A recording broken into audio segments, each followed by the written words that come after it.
A lot was going on in the world of combat sports this past weekend. One Championship had a great card on Amazon Prime.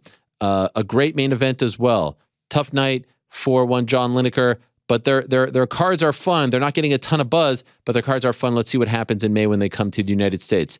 Saturday afternoon, you had Bellator in Dublin. Not their best offering, but it ended on a very strong note with Yaroslav Amosov winning and the scenes afterwards. Crowd always in Dublin, tremendous. Saturday afternoon as well, you had the Phil DeFries win, the KSW show. Always a great scene, always a great show. And he looked tremendous, like I said, against Todd Duffy. Saturday night, you had the UFC card, which was, another Apex offering, which once again, we lose the main event in the middle of the card. Why does this keep happening in these Apex cards? I don't know, but it keeps happening. This time, we lose the Nikita Krylov-Ryan Spann fight. Why? Because Krylov, they told us, fell ill, couldn't fight. Spann, upset, emotional. Let's see if they run it back or if he just moves on. Seems like he's destined for some big things. I don't know if he's championship material, but appeared to be in good form this week. But we had, great performances from the likes of Michael Malott, from the likes of Tatiana Suarez. There was enough there, ended relatively early. No harm, no foul. There was also a Showtime boxing card on Saturday, which I watched a little bit of. And then we got to Sunday, which I thought was the biggest card, the biggest event, the biggest story of the weekend. And it was over in Saudi Arabia. And it was Jake Paul versus Tommy Fury. It was on ESPN Plus pay-per-view here in the United States, BT Sport box office in the UK, DAZN also in Europe. I mean, it was everywhere. And obviously I have a lot of thoughts on this. And I'm happy that I have a short day to share my thoughts and not too long because it's all fresh in my mind. Speaking of which, I kind of dig when it's a special occasion. For me, Saturday night is always the best night for fighting. But there was something kind of nice about a Sunday afternoon. There's no football. There's not a lot of competition. The great Carabao Cup final. Shout out to Man United. They beat Newcastle. Commiserations to the Newcastle United faithful. But there was nothing really going on afterwards. And so we have this card. Don't hate it.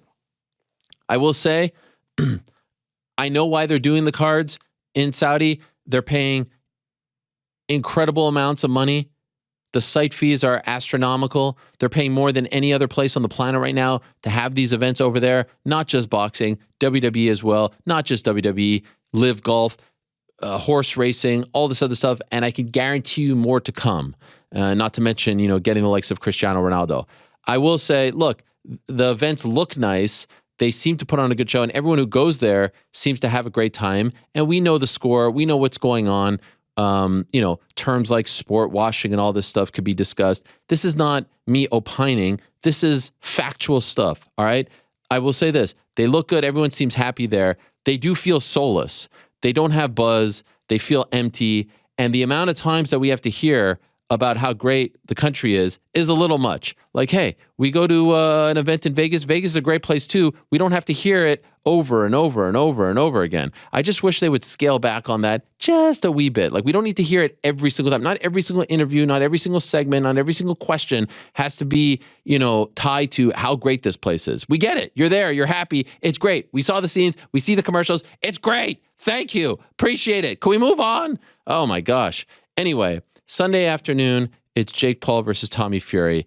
And in the end, Tommy Fury wins via split decision. 76-73, two judges had it. 75-74, one judge had for Jake Paul. I thought it was a fairly easy fight to score. I think, at best for Jake, you could make the case for a 5-3. At worst, a 6-2. I don't think a 7-1, but maybe you can make that case as well. He didn't lose every round, but I certainly don't think that he won the majority of the rounds. And by the way, that's the best part. The best part about all of this, the absolute best part about this fight coming and going is that there's no controversy. We cannot sit here on a Monday and talk about the fight being fixed, the fight being rigged, the wrong man winning, the scorecards being off, even the crappy ref who lost complete control and seemed to have no idea what he was doing. Even he was a non-factor by the end. That's tremendous. Thank you. No one could say that. Now, what you could say is this. Those were two fighters with less than 15 fights combined, pro fights combined, one amateur fight for Jake Paul, a bunch for Tommy Fury, but combined pro fights, less than 15.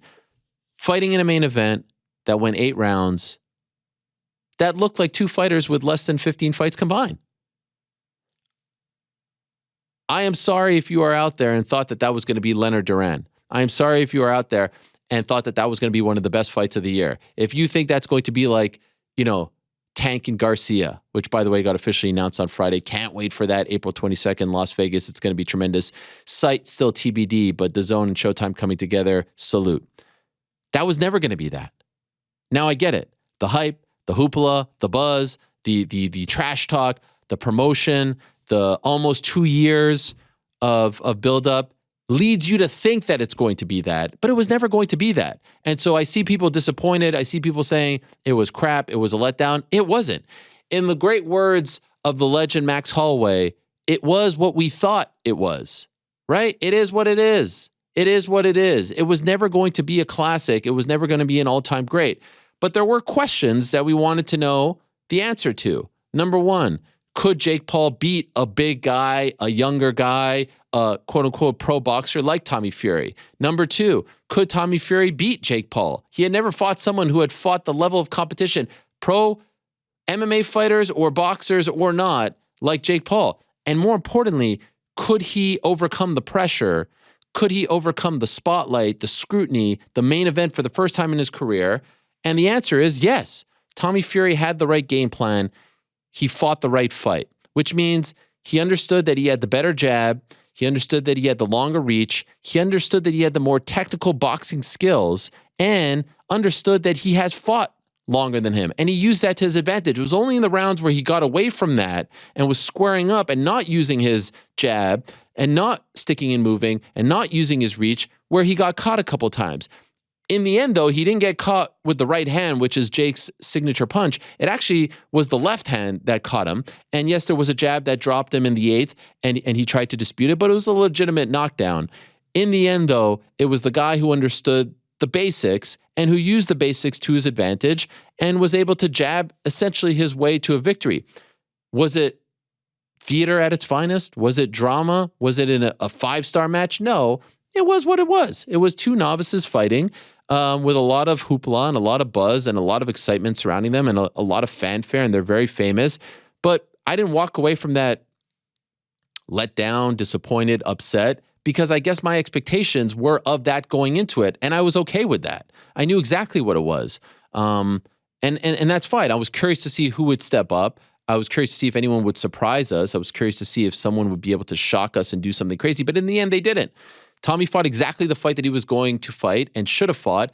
And Jake didn't throw enough, didn't have enough combinations, and was, essentially the same Jake that we saw against the likes of Tyron Woodley and Anderson Silva. And that wasn't good enough against a guy like Tommy Fury. And so, yeah, it was fine. I don't really have like a super sizzling hot take surrounding this fight.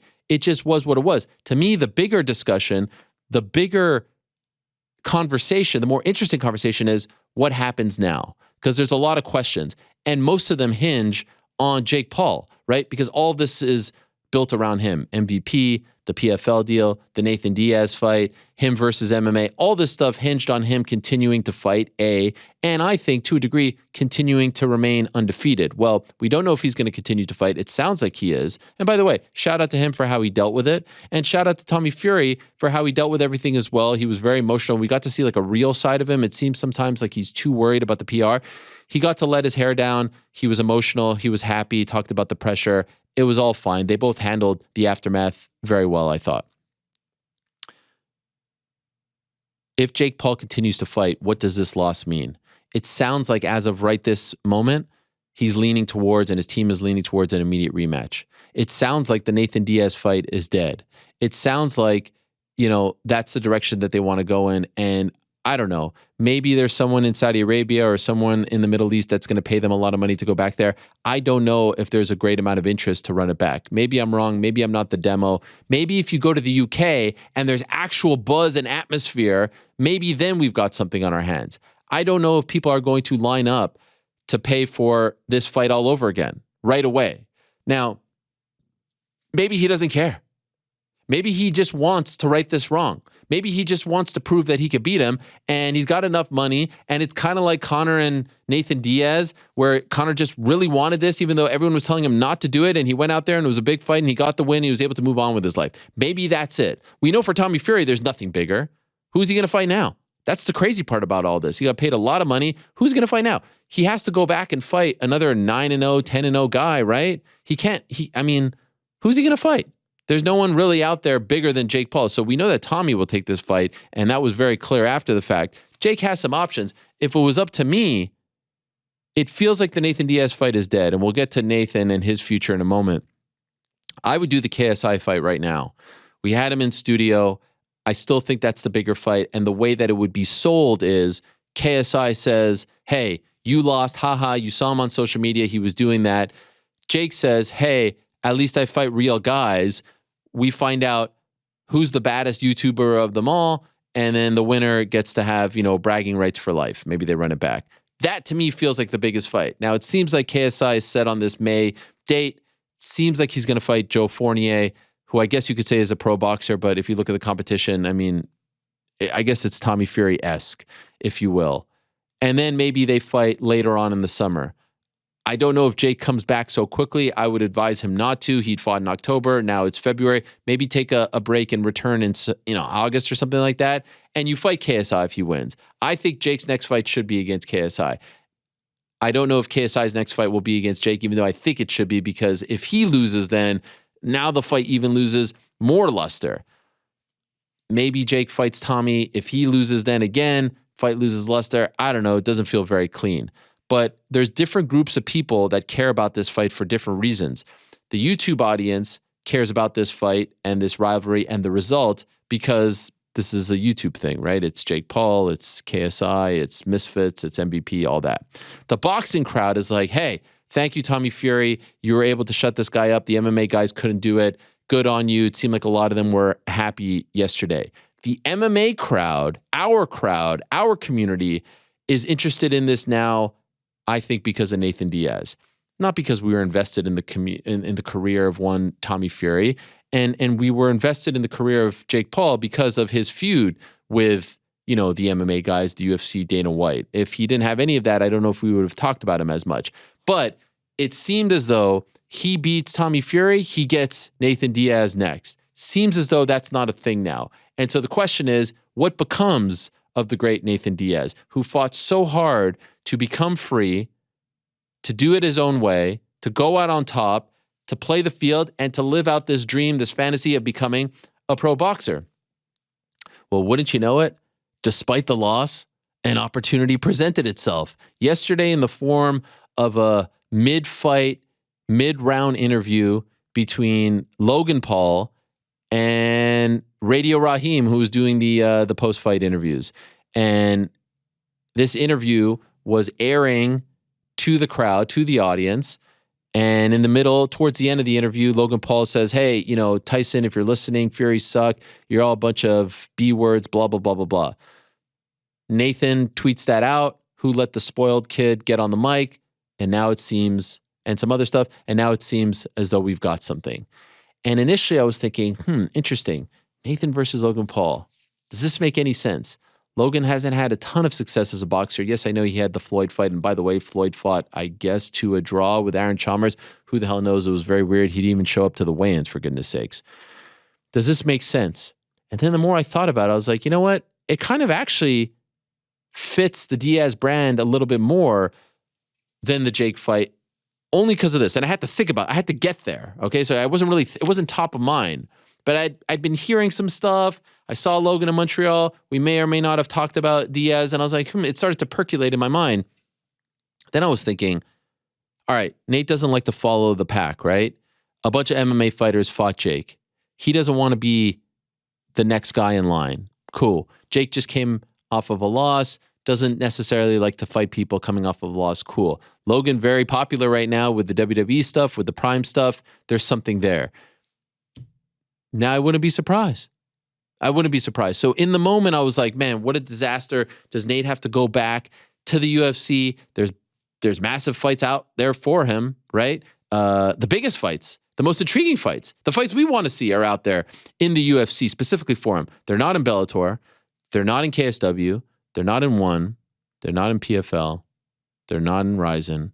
And to a degree, what an indictment on those places that they couldn't offer anything. Is it a one-off against Logan Paul? And then maybe you revisit the UFC. Maybe by then, Conor McGregor fights Michael Chandler and he's free, and then you do that one once and for all? Possible. But now I feel like that's the direction that they're going in. And you saw the tweet yesterday, and I wouldn't be surprised by the end of today's show, Logan Paul. And if I can offer a piece of advice, and I have no knowledge of this whatsoever, but there were some reports a couple of weeks ago that WWE is interested in the world of boxing. And I know this for a fact that Nick Khan, the CEO of the company, is a massive boxing fan. And one of his first clients ever was Manny Pacquiao. And he really understands the boxing world. And he was instrumental in putting together Mayweather and Pacquiao, and he helped get Jake Paul's fighting career off the ground. A lot of people don't know that. What I would do, if they do in fact go the Logan Paul route, don't put it on pay-per-view. Try to get it on Peacock and offer it for $4.99 like you do the WWE pay-per-views, and get all the new subs. Because young kids who are in the demo of, the Logan Paul fan base, they're not buying these $60 pay-per-views, but they'll sign up for $4.99, I would assume. Do a deal like that. Try to get it to the most amount of people possible. Don't do the $60 pay-per-view route. It's a dying model for these types of fights, in my opinion. It's not the fan base. They don't have that kind of income.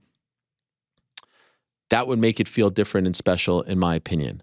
So, a lot there, a lot to digest, a lot to chew on. Those are some immediate thoughts. I want to talk to the guys, if we can. GC, New York Rick, who, of course, we're watching. And there they are. Look at this new 3-box situation we have here. Wow. This is nice. New 3-box. Looks like a new camera. Super HD. Jesus, your camera's nicer than mine. Yeah, you're getting the depth field here. Wow. Things blurry, things up close. Who paid for this? Wow. Yeah, man. Things are good, Nice poster behind you over there. Yes. This is supposed to be for Rick. Rick's supposed to be here it's tremendous. And be the one repping this. But yes, it's absolutely fantastic. You can see the full thing on my Twitter. I just put it up there. Rick, how you feeling? A bit under the weather? I'm great. I'm fantastic. Never been better. You sound fantastic. Wow, you sound terrible, Jesus man. Christ, what is going on? If you had pulled up sounding like this and you were like, I feel great, I would have asked Are you joking right now? Well, you don't sound good at all. No, I feel better than I sound. Okay, good. You're on the mend. I'm on the mend. That poor microphone. You look fantastic, by the way. Oh, thank you. You look very good. Shout out to Gian Galang for that poster. The man. Yeah. Legend. Man, I mean, absolutely fantastic stuff. Okay, so I gave some thoughts on the fight. New York Rick, your thoughts. Agree with my comments, disagree with my comments, blurt it out for us. Tell us what you're thinking about what happened yesterday in the kingdom. I don't know if you guys know this, but it happened in the kingdom of Saudi Arabia. What a place it is. Place. Yeah. Beautiful place. I might have heard that. Places. I might have heard that. Tell us. I must eat crow as the #1 Tommy Fury hater of all time. I feel it's only appropriate that I eat crow. He showed himself to be a better boxer than I believed. I saw drastic improvements in this fight from his previous fights. Thought Jake was going to give him problems, especially with the power. So I must eat crow there. But I will return to the point I have always made when it comes to this fight is why? Why did Jake Paul need to take this fight? It just never made sense to me. Like, I just don't think the narrative of like, if he had beaten Tommy Fury, he beats this great boxer, and all of a sudden the narrative around him changes. It felt like a misstep, if I'm being honest, in a career where Jake Paul has made very few missteps. I think he's handled it very well to this point. But this, I mean, now hindsight's 2020, but you can attest to this. I have always said that this fight was a mistake. I did not think that there was enough upside on this fight, and now he's lost it and kind of locked into trying to get a rematch with Tommy Fury, which does anybody really care about that? Is that going to sell? Loses out potentially on the Nate Diaz fight. To your point, it seems like Diaz is looking at the other Paul brother. So all upside for Tommy, and I just really don't feel like this was a fight that Jake Paul needed to take, if I'm being honest. So he fumbled the bag, as the kids like to say. You think this was a massive misstep? Because it seemed to be a really important thing for him to fight the quote-unquote real boxer. And let's be honest, by the way. Would anybody have changed their narrative about Jake Paul if he beat Tommy Fury? Nope. No. And by the way, let's be honest. they picked Tommy Fury, right? He was the guy that fit the bill of real boxer, name, but also beatable. Like, this was the guy that they targeted. There was no rivalry between these guys until the rivalry started. They put him on that August card of 2021 in Cleveland for a reason. There's a reason why all this happened. So you can even add that, by the way, to your discussion of was it a misstep or not? Yeah, he pulled out multiple times and they came back to him. They wanted Tommy Fury, and unfortunately, it didn't work out well. But yeah, I just don't feel like this fight needed to happen. If I'm being honest, I think there were more viable opponents. Could have kept going with the MMA thing. It would have been just as good. But now we're at an inflection point. We're going to find out if Jake Paul was in this just for this kind of ascent and only to be one-way traffic and moving forward, or if he's really going to dig down and come back and actually make a go of it as a boxer. I think he's a better boxer than anybody could have expected him to be when he first started this journey, right? If you're looking at him and if you're looking at Logan, it's clear like one is taking it a lot more seriously than the other, and one has achieved heights that I don't imagine that Logan will. He's got other things going on. He's in WWE. He's not focused in the way that Jake Paul has. I think it's truly commendable how far Jake Paul has come as a boxer, but now we're going to find out, suffering defeat, potentially bouncing back after this, like, what does this mean for Jake Paul's career? And this is where it's going to get interesting. Okay, so we're going to talk about that in a moment. But first, GC, I want to give you the opportunity to weigh in on everything. Was it a misstep? Was it a good fight? Did you enjoy it? Did you hate it? There's so many things. There's so many thoughts. Everyone has so many takes. I mean, it wasn't an incredible fight, but to your point, I didn't expect it to be. Like, it was what I expected it to be, having watched numerous Jake Paul fights and a couple Tommy Fury fights at this point. It was kind of what I expected. I thought it was a really close fight. I don't think this, like, I mean, yes, hindsight is always 20/20. Now it's a misstep because he lost. But I mean, I thought he was in this to win the fight. I think they tried so hard because they thought that Tommy Fury was a beatable opponent. And honestly, I think he is a beatable opponent. Like, it was a close fight. Like, I think it was a clear Tommy Fury win. But I think if there was a rematch, Jake Paul would definitely stand a chance to be able to get his hand raised. And I don't have a ton of interest in it, but I think that is likely where they're going to go. I feel like Jake Paul is pretty determined in improving himself and trying to beat Tommy Fury and going for round two, whether there's interest or not. And then as far as like fumbling the bag, I have a tough time saying he fumbled the bag for however much money he just made. Like, I mean, he had to have made a ton of. He said on Instagram today, 30 million. Yeah, I know. I saw that too, but I don't know if that's like confirmed. Yeah, it's impossible to know for sure. I don't think he made 30 million up front. Could have been with the pay-per-view, with the Gabe, with the et cetera, et cetera. I think the only way that you could truly say he fumbled the bag, in my opinion, was if you consider the Nate Diaz component. He had to eventually fight one of these guys. Did it have to be now? No. Also, can't imagine what Hasim Rahman Jr. was thinking watching all of that, because I think he's better than Tommy Fury and bigger than Tommy Fury, and that might have been a tough night, and this would have been a moot point had that fight come to fruition. But Tommy Fury, like 6-2, 5-3, it was still a winnable fight for Jake Paul. Sure. It was still winnable. Now, if they fight 10 times, does he win, 5 out of them? Maybe. I don't know. But if you just say to someone, oh, Tommy beat him 6 rounds to 2 or 5-3, and who knows with all the point deductions and all this nonsense, I don't know if it tells the story.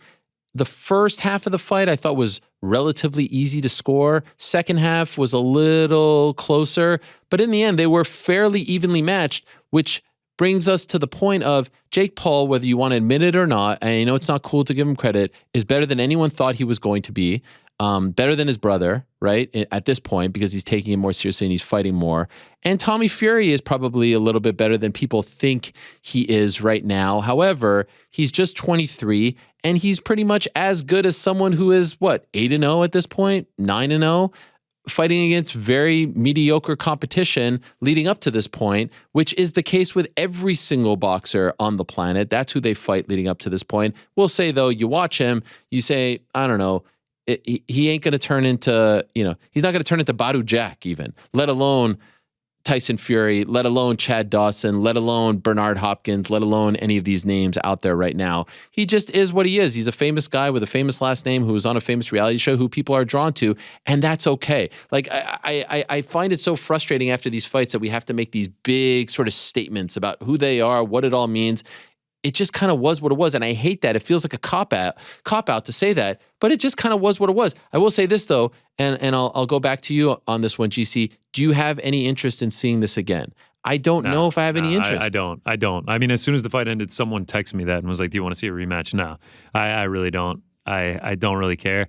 The Nate Diaz thing, let me throw something out to you. Say Nate Diaz and Logan do end up boxing. Do you have interest in that? In Nate Diaz versus Logan? Yeah, sure. I'll watch that. I feel like there's no pressure on Logan to win or lose. I feel like it's strictly there for an entertainment purpose. And if Nate Diaz is boxing, I'm going to watch it for sure. Okay. Now, say Nate Diaz beats Logan. Does that, re-enter Jake Paul to like, I don't know, try and get revenge or whatever? Could you make it at that point? Only if he wins, Logan? right? Yeah. So now you're back to square one where you're having to have people win. Like maybe he has to beat KSI and Nate has to beat Logan for you to get to that eventual And match. it's a long road there. What about you, New Craig? Do you have any interest in Nathan Diaz now going up against Logan Paul and not Jake Paul? The same interest I have for any of these kind of influencer fights, which is That's a good way to put it. I'll watch it as out of curiosity, but I don't care. I don't particularly care. It's not compelling. No. Because again, he's boxing Logan Paul. I'd rather see him fight Jake Paul, quite frankly. Jake Paul is a better boxer. Why should I care about Nate Diaz fighting a lesser boxer? Fight a better boxer. Fight Jake Paul. I don't care. Okay, so if it was up to you, if you were Nikisa Badarian, MVP, Jake Paul, what's your next move? I mean, I would try to get Nate, but it sounds like so you're moving. No, not what it sounds like they're doing. What are you doing? I would be pushing to fight Nate. Wow. That is the more interesting fight. That is the fight that people will care about. What's the bigger fight at this point? Jake coming off a loss against Nate or Jake versus KSI? I say KSI. I think KSI. I think the entertainment value leading up to the fight. That whole fan base is just obsessed with that storyline. Yeah. And look at the reaction to his videos yesterday. To me, KSI is fighting this guy, Joe Fournier, in May. Yeah. Fine. If he beats him, I would just do that fight. Like, at some point, Jake is going to say, this was great, I'm out. I made so much money, I have generational wealth, I'm out. But why are you playing footsie? Do you think he's doing it exclusively for the money? Do you think it's Connor mentioned he didn't fumble the bag because he made a lot of money. I agree with that. But I think this was a misstep for a guy who's trying to make a legitimate boxing career. To me, he seems much more like a person who's handling his career like somebody who is scaling up to fight top fighters and not to just make the bag. If he wanted to go after the most money, he'd go after a Mayweather or a Pacquiao or try to figure out some way to make the most possible money that he can. These fights that he's taking seem to me more like somebody who wants to be legitimate, especially when we talk about the narrative of if he beats Tommy Fury, he beat a boxer. So I don't necessarily feel like it's about fighting KSI for all that money. Sure, but that's always going to be there. Is KSI versus Jake Paul something that has an expiration date? To me, if they're losing a bunch of fights to a degree, here's the thing. You are right about what you just said. You are right about what you just said.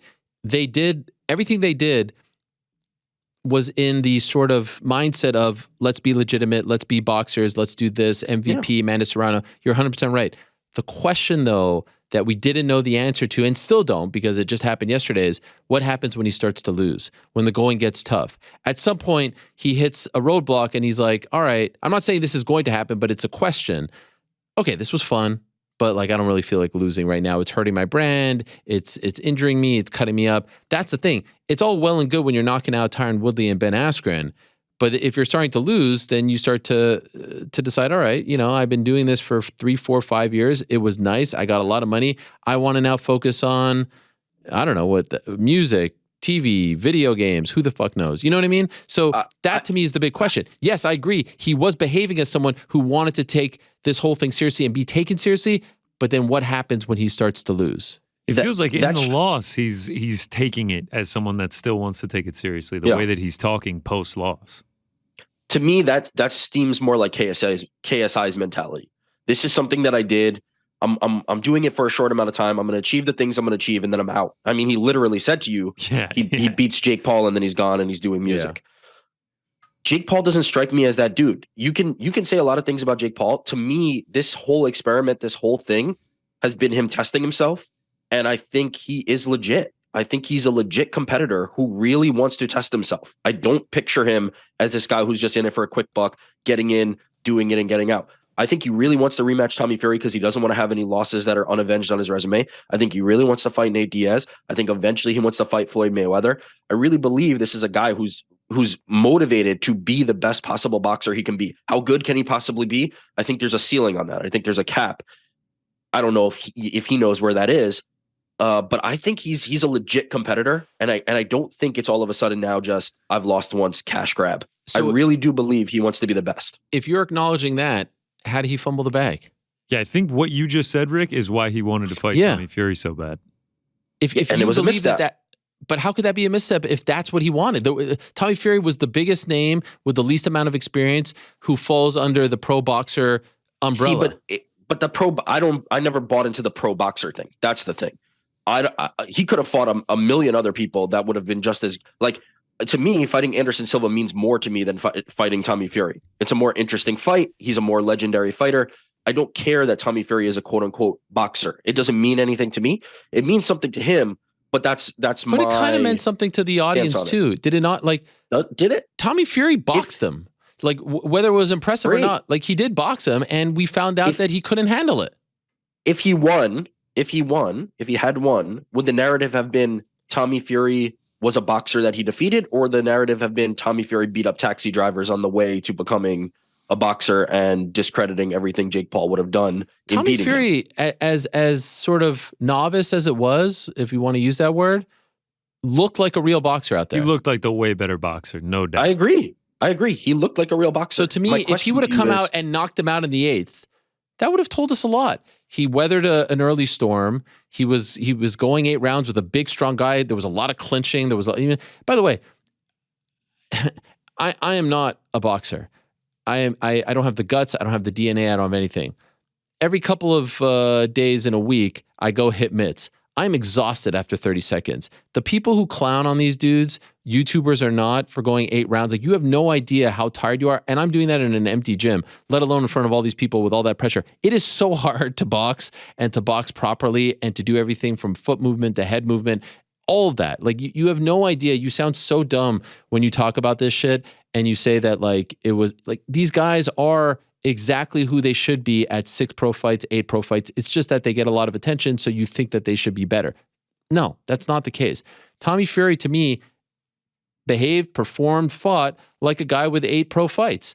And Jake couldn't figure out the jigsaw puzzle. He couldn't negate the jab. He couldn't, close the distance. He couldn't hit him with the right hand, which is his signature punch. And that was the story of the fight. And so I feel like we did learn something about Jake Paul. We learned something to a degree. To me, it was more about Tommy Fury, like dealing with the pressure, which we saw him kind of break down afterwards.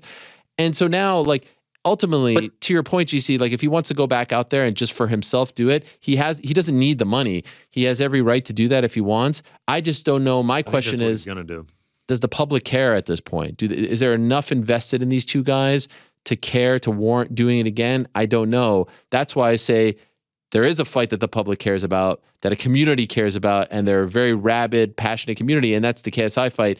Why risk having someone lose again, diminish that fight again? I mean, KSI getting in the spaces last night to clown on Jake Paul fans, I watched that probably 15 times. I mean, I think the build up to that fight would be incredibly entertaining. It would be entertaining. And it would be, I could tell you the playbook right now. KSI would say, you lost, you're a bum, you suck. Yeah. Jake Paul would say, you have never fought anyone close to as good as I fought. And by the way, both things are true, right? He did lose, and KSI hasn't fought anyone as good as Jake Paul. And that would be the talking point for both guys.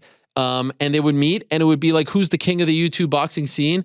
And then whoever wins goes on his way, whoever loses goes on his way. And I feel like we could sell a lot of tickets and a lot of pay-per-views, and everyone would be happy, and everyone would talk about it. It doesn't seem, though, that it's going to happen next. That's the shame. Yes. Let me just backtrack to one thing. Sure. All the reasons you laid out are exactly why Tommy Fury is a high-risk, low-reward fight. That you made the case for it, why Tommy Fury was not the opponent to take, because of all the things you said, because he's a competent boxer, and because now that he's won, we don't even care about seeing a rematch. If there was some kind of drama or intrigue, there would have been a reason to have a rematch. For Nate Diaz, that's a name that you want to have on your resume. That's a moment that you want to capture. That's something that if you're a fan of combat sports, and especially in particular MMA, the way that Jake Paul was, I think that means something. I think that means a lot more than even KSI. If I'm trying to get inside his head and read it, to me, the KSI thing feels like what you said. Essentially, who's the king of the YouTube boxers? But I don't think Jake Paul is necessarily super motivated by that, if I'm being honest. And there's a reason why KSI has kind of been shoved to the side in his mind and done that way. It doesn't seem like KSI wants it, and Jake Paul is one of those people that seems to be white regularly. And if you're not willing to play ball with me, I'm just going to move on, except with Tommy. And so, yeah, I don't know that it's as simple as Jake Paul loses, KSI is the fight. But I think it'd be a nice landing spot. I think it'd be a good cushion for him to fall back on.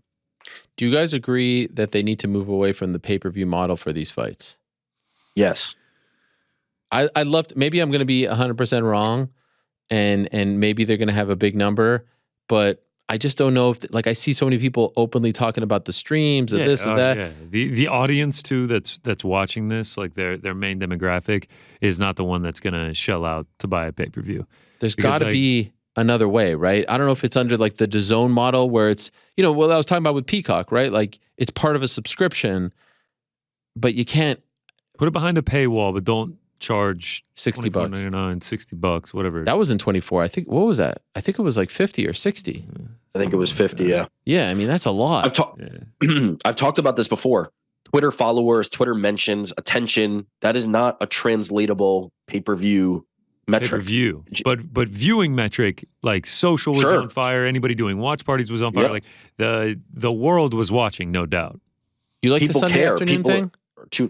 I don't mind it. Was good. I don't mind it. Frankie came over. We had some snacks. What? Oh yeah, it was a great time. By the way, speaking of which, we haven't talked to the biggest Jake Paul fan in the world. He's having a rough Monday, I'll tell you that. How you feeling, Frank? What do you think? Give me your thoughts. I actually didn't consider that could be the outcome. Like, I thought it would be a landslide for either Tommy or for Jake. I was hoping for Jake.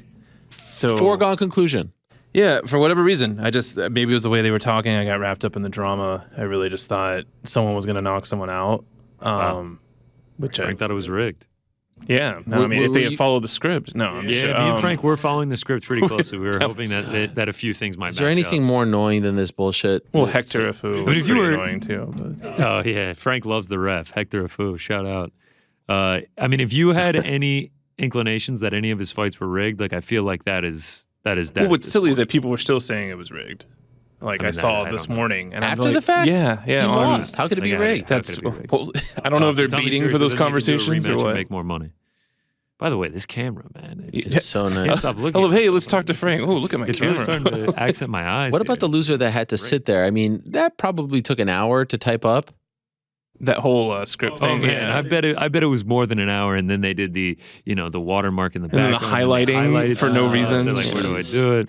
When both Connor and I were talking, they wanted. I think much longer than if you were going to fix that fight, which fights can be fixed, I'm sure you wouldn't even bother to write it down on a napkin, much less let's put this on a. So what? Like, the script is going to be like a play-by-play, like Tommy feints a jab and then gets caught with a big right. His eye starts swelling. The doctor comes in the fourth. Like, it would never be that specific. I thought the doctor would have even. The fixing would just be he gets dropped in the 8th and he loses. Right. So, real question though, like, I love Mike Perry. Do you think he believed that for a second? Nah, I think he was just a little salty trolling that the a little fight bit. didn't come to fruition. By the way, don't love it coming from him because, like, he had his bags packed and his passport ready. Like, he was willing to take part in this. It's not like he's above it. And so I hate putting this out there because I can assure you of this. If Jake Paul called him today to be his next opponent, he's signing up for that. Right. So he had a nice tweet at the beginning of the fight, though. What was it? It was like something like, all jokes aside, respect to both these guys. I'm watching the fight anyway. Yada yada yada. Kind of like, I felt like he was putting the script thing to bed. Like, I don't know. Yeah, after it exploded.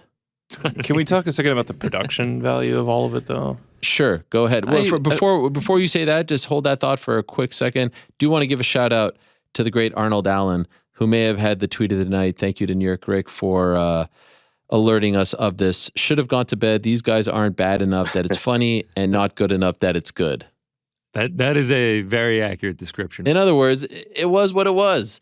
Yes, what about the production, Frank? I just felt like it was a little rough around the edges. You don't say. Was it because I wasn't involved? Because a lot of people were saying that was the big misstep. Talking about missteps. I mean, undefeated when I'm there, I would say We're really looking for us to say that. You know? No, Yeah, there were people I'm who just were looking saying for that. There were people who were some saying Barry Horowitz's. No, there were people who were saying, not me. I didn't say it.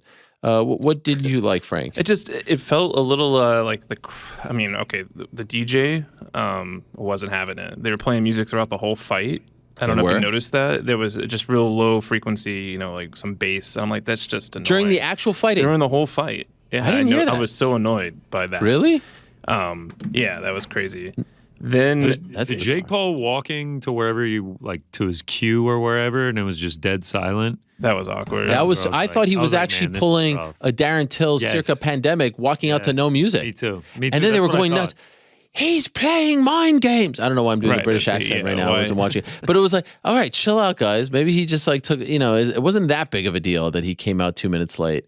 What else, Frank? The What else amount of didn't you times that the fight was referred to as a 50-50 by the analysts yes. was a little. If we're talking about that, you have to talk about how many times they The mentioned overhand Jake's right. overhand right. The overhand right. Oh, yeah. Oh man, the So it just overhand became right. kind of comical at some point, right? And then Yes. and How then many Mike Kingdom of himself Saudi didn't Arabia's? look. How many Kingdom of Saudi Arabia mentions did you think we? I would didn't say even the notice overhand that. right 50-50 fight Kingdom of Saudi Arabia was 50% of the words said on the broadcast. And then Mike Buffer just seemed. Mike Buffer? Oh God, did I screw this up They're again? cool. No, They're Michael. cool. Oh yeah, You're we're cool. on. Mikey. Yeah. It's Mikey. Yeah. So Yeah, anyways, he's lost a step, man. yeah, he just seemed like he couldn't be bothered to be there. So I'm Totally like, why mailed it is in, he right? there?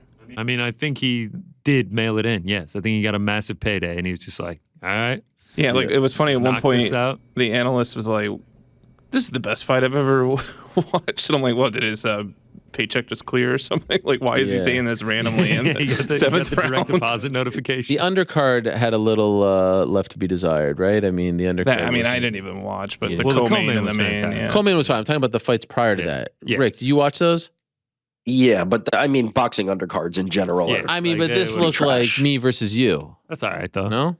Last I two mean, I thoughts, think we though. could sell some pay-per-views, bro. Probably could.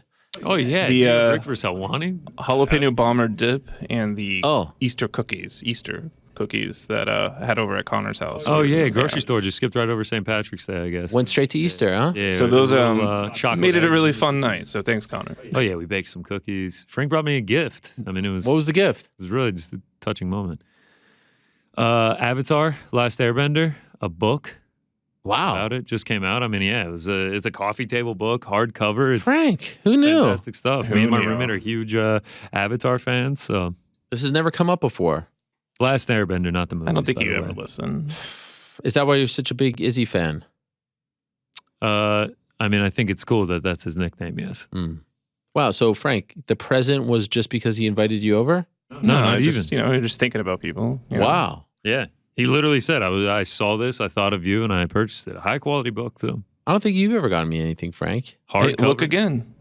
coffee table book. Like it's Look came on your wrapped sweater. in There's a little plastic microphone wrap. there. You know? Oh, that's the. Well, thank you. You make me sound very, very nice. So, in the end, Jake loses. He doesn't want us to judge him by his wins. He wants us to judge him by his losses. And it sounds like everyone thinks he's going to go. And does anyone out there think he's not going to fight again? No shot. He fights No. again. He for fights sure. again. And we all think he's fighting Tommy Fury?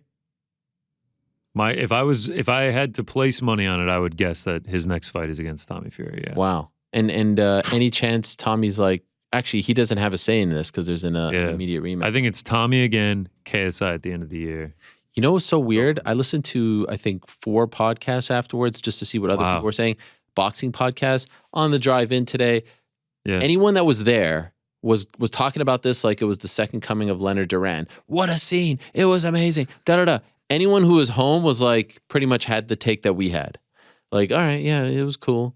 Nothing too crazy. But the people that were there, and then it got me thinking like maybe it was just something that you had to be at. Maybe in person it came off different. And by the way, maybe they didn't mic the crowd loud enough. Maybe the crowd was like, to me, it felt like a pretty flat crowd.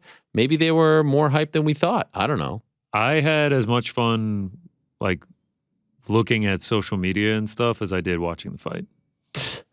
Like it felt like just one of those events that like social was Isn't- just so on fire you could barely keep up with it. Isn't that every Jake Paul fight? Yeah. Truly. It's fun though. It's fun. I love it. Anyone Every out Jake there? Paul fight is better on social than the actual fight. Did anyone score it for Jake Paul? One of the judges, I know yeah. Sean Porter did. Yeah, jeez. Sean Porter is putting himself out there. I do have to say about the commentary team, there was a few times where it was just like complete whiffs on the overhand right, and it's like, oh, he's starting to find a home for that. And it was just like, I think he just missed completely there. Yeah. He was having way more success with the left, like you said. My understanding was that the, I guess like the Ministry of Sport, Saudi Arabia. I don't know what to call them. I don't know who's in charge. I know there's a promoter based out there. I think their name is Skill Challenge. They were the one in charge of the broadcast team that we saw. So that's why you didn't see, the usual top rank guys there. Yeah. I mean, Joe Cassator. If we're going to talk about the announcing team, the Radio Raheem saying "I love you" to Logan Paul, like you can't skip over that. That was the funniest part of the night. I've probably watched that clip like no joke 60 times. It's so funny. It might get funnier every time I watch it. It's the classic. You brought this up, and it made me think of anytime. He says it like so lovingly back too. And by the way, love you too, bro. I've met Radio Raheem. I'm not going to say anything negative. It seems like he's handling it well. It will come off as me being a hater since I did that job not that long ago. So I'm not trying to be a hater. No. It was genuinely a hilarious moment. It seems on Twitter that he's laughing with everyone. But what else can you do? Something that I always do, and I'm sure everyone else does as well, or a lot of people out there do. When you're in an Uber or a taxi and they drop you off at the airport and they say have a good flight and you say you too. Oh yeah, classic. All the time. Never done that. It's the worst. Never done that? No. I don't believe Stop, you for Frank. You're a checking second. in at the gym. Enjoy your workout. You too. Yeah, you too. Waiter drops off. The waiter drops it off. Yep. But no, never done it. No? All right. So there you go. I'm curious. You know what? I've kind of convinced myself that Logan and Nate will be something. Fun. Logan and Nate. Nate wins. What is it? Nate Jake. I don't know what what is it it is. exactly? You know what it It's is? a fight that everyone's going to tune into and tweet their asses off about. Plot twist. Nate put them joins on? WWE. Can we put them on the same card? Yeah, now we're talking. A lot of famous bros, right? The Diaz bros, the Fury bros, the freaking Paul bros. Get Nathan Diaz a match too? You mean Nick. Oh yeah, sorry. That would be cool. Get Nick Diaz a match? You know what it is, Rick? It is basically, it is Diaz finally breaking free, getting a massive payday, scratching the boxing itch, and then seeing, what's on the other side of the rainbow. Now, if we're not, like, I get that. People will say, I'm not invested in that. I just want to see Nate fight Dustin Poirier or Michael Chandler or Tony Ferguson. Like, I don't give a crap, or Conor McGregor. I don't give a crap about this stuff. But if you've watched him, reported on him, covered him, followed him, cheered for him, this is his chance to get the massive payday. That's what it is. But is Jake not the bigger payday? I mean, who knows? It depends on who's offering what. That's what I don't get about this. I get all that. I'm happy who's for him more to do famous something right now? outside the UFC. Who's more famous right now? This is not me asking. Who's an actual boxer? Who's gonna? Doesn't matter. Doesn't matter. Boxing. Who's the bigger fight? Like, what does bigger mean? In terms We of talk about popularity. this all the time. In terms of popularity. Jake Paul. Jake Paul's bigger. I don't know if he is. I know he's on WWE, but it's just like, this doesn't translate to anything. This is the Love Island thing all over again with Tommy. But real it does quick, not translate to anything. Let's do Rick's favorite practice. Let's look Okay, at but here- how many social followers they have. Okay, go ahead. In the meantime, though, I'll ask you this.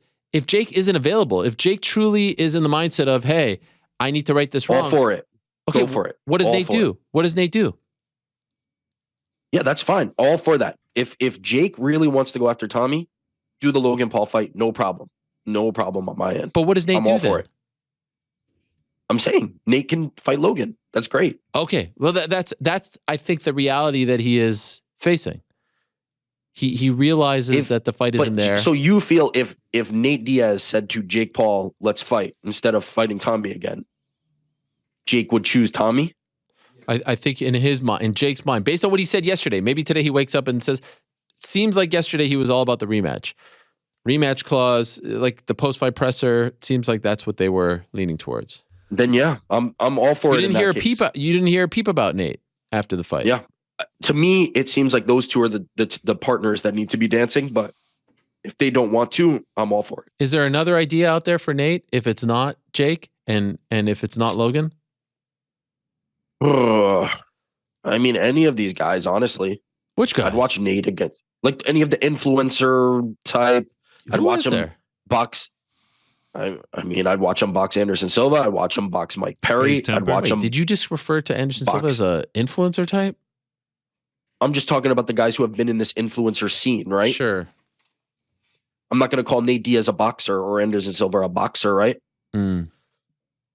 Are you saying that you want yeah. Nate Diaz on a Game Bread boxing card? He wants Nate Diaz. I mean, I'd definitely be down for that. But I mean, I don't think Nate would do that. Nate's got his own thing. Of course. But yeah, Nate versus any of these guys in boxing. I think Nate's at the starting point where Jake was. Like, let's just get some fights. I don't have any but I problems. mean, he has almost 20 years of fighting under his belt. I know it's not boxing, but like at least he has that, right? And he's told us for years. Or Anderson, or where Anderson was when he went to boxing. That's fair. Younger, but yeah, that's fair. I'll take anybody. I'm good with Nate boxing anybody. I just think that is Nate above the like is the Logan thing a bad fit? It's I fine. do not think so. It's just that Jake and Nate make so much more sense. Yeah. It made sense before this Tommy fight. It makes sense after this Tommy fight. It makes the most sense, and I don't know why it wouldn't happen. I think the reason it doesn't happen is because Jake is gonna wants a rematch. That clause. Yeah. Yeah. Now I'm not. Trust me. Like again, like I said, to your point, probably I'm more interested in seeing a fresh fight, and you know maybe Jake versus Nate is a better matchup, closer matchup. Just doesn't seem like that's what he's interested in. It's just this. We do this thing, immediate rematch in boxing and MMA. Oh yeah, you hate this. It's just. I hate it. I'm not advocating for it. I'm saying there's no interest in it. I'm just trying to figure out, because that's a reality, what does our guy Nathan Diaz do? Nate lost a good option, a really good option if Jake is gung-ho about this rematch. But I think Jake should go after Nate. I don't understand. Don't go after Tommy. Go after Nate. Yeah. Come back to Tommy if you need to. I agree. Then the question is, and it doesn't really concern us here on this particular show, what the hell does Tommy do? Tommy's going to go from. I know. I'm just saying, but like Tommy's go to real boxing. That's what he. That's I know, but like actually really start testing yourself. I don't even know if Tommy headlines his own card. Probably not. Like, no, but Tommy and the Co on a Tyson card now feels a little bit bigger, and definitely, fight for a world title. Go fight for a world title. That's what Tommy Fury's future should be and will be eventually. He got a world title last night. Oh, that's so sick.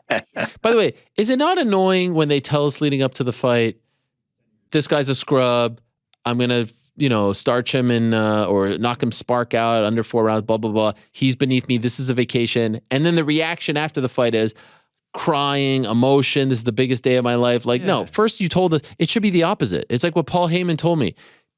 Build up the opponent so that the win means more. You just finished telling us for almost 2 years this guy was beneath you, and then you acted like you just beat, freaking Alexander Usyk after the fight. Like one does not. Fight game. Yeah, it's a fight game. I mean, I agree with that. Is it DC? I feel like it's DC who is like, I don't like that. In particular, I think DC has a thing against that. But I'm also with you. There's nothing wrong with saying this guy's the toughest guy that I've ever fought, blah, blah, blah, blah, or he's got skills, blah, blah, blah. And now I beat him and I'm better. But you just told us that you were going to knock him out and you didn't. And that's fine. That often doesn't come to fruition. But you said it was a vacation and now you acted like it was the biggest win of all time. It's also the like, I'm going to put you in a body bag and then they're hugging after. Yeah, it's like the narrative never. Or I'm going to kill this dude, sticks. And then it's like a boring 5-round decision. He's the greatest. They wait till after. He's the greatest fighter I've ever faced. But beforehand, he's a bum, and I'm going to kill him. And it's just like